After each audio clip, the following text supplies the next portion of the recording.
Билим берүү башкармачылыгы ата-энелерди мектепке кийим албай турууну айтты. Адинайдын атасы кызы тууралуу жазды. Бейруттагы жарылуудан кийинки сүрөттөр. Бул жана башка жаңылыктар тууралуу мен Сезим Азаматова таныштырам. Билим берүү башкармачылыгы ата-энелерге мектепке кийим алууга шашылбай турууга чакырды. Бишкек мэриясынын билим берүү башкармачылыгынын башчысы Элмира Иманалиева ата-энелерге мектепке карата балдарына кийим-кечелерди алууга шашылбай турууну сунуштады. Анткени окуу онлайн түрүндө башталат. Иманалиева маалымат жыйында билдиргендей, өлкөдөгү эпидемиологиялык кырдаалга байланыштуу жаңы окуу жылы аралыктан окутуу менен башталат. Коронавирустун жайылуу коркунучу бар, ошондуктан билим берүү министрлиги жаңы окуу жылын аралыктан окутуу менен баштоо чечимин кабыл алды.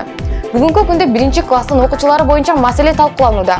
Ата-энелер буга тынчсызданууда. Анткени балдар азырынча мектеп процесстерине көнгөн эмес. Министрликтин алдында эксперттик кеңеш түзүлдү. Алар бул маселени талкуулагандан кийинки 1-класстын окуучулары менен кандай иш алып баруу сунуштарын иштеп чыгат. Жыйында августтун ортосунда белгилүү болот, деди Иманалиева. Булак Назар Ньюс.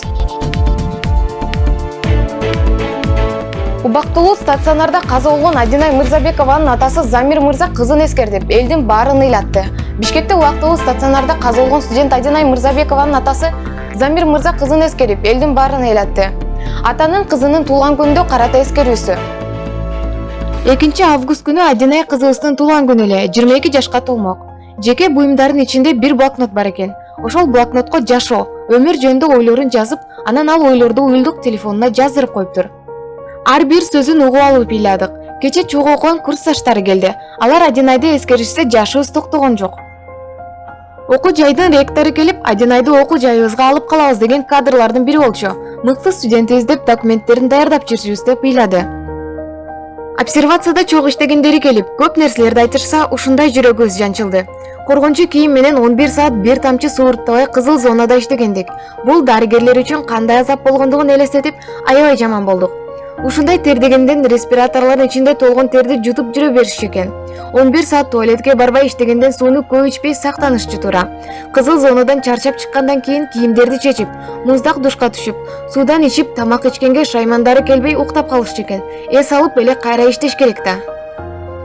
Адинай чогуу иштегендерди аяп, көп учурда сен олтура тур, мен барып бейтаптарга укол сайып, текшерип келем. Бир бейтап аябай кыйналып жатат.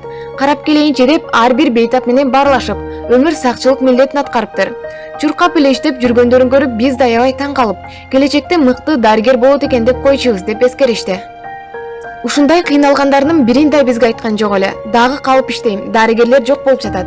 Бейтаптар көп деп чалган. Биз эс ал деп макул болгон жок эле. Көрсө ал дарыгерлер жок 15 күн иштейм деп эч ак эле кол коюп берген экен. Адинай өз ыктыяры менен адам өмүрүн сактайм деген чечимди кабыл алганы анын эрдиги.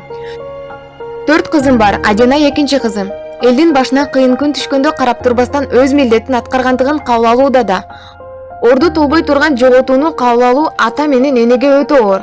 Кардиохирург, нейрохирург болом деген кыялдары калды. Атамдын жүрөгүн айыктырам деген үмүтү калды. Сиңдиси Жанелди медик кылам деген тилеги калды. Адинай 21 жаш гана жашады. Ошол тырмактай өмүрү адам өмүрүн сактайм деп токтоду. Эч бир жан баласын жоготпосун, эч ким оорубасын, элибиз аман болсун, айта турган сөз ушул, деп Адинайдын атасы Замир мырза эскерүү жазды.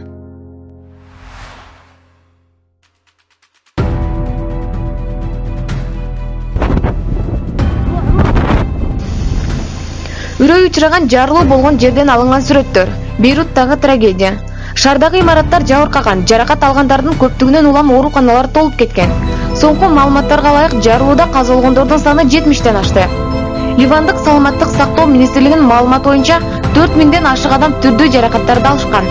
Жарылуунун эпкини окуя болгон жерден бир канча чакырым радиус аралыктан үйлөрдүн терезелеринде талкалаган.